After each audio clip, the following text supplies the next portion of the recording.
In this video, we'll show you how to top up your wallet on ATME platform. The process has two simple steps.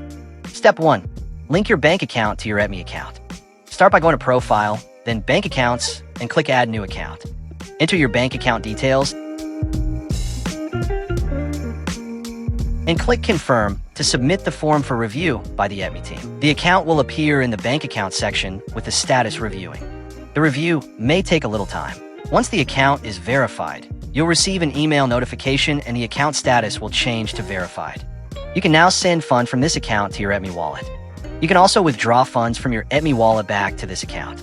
Step 2. Deposit funds into your wallet. Go to the Wallet section, select the wallet you want to fund, and click Deposit. Choose the currency and the bank you'll be sending funds from. The platform will display the transfer details you need to complete the payment.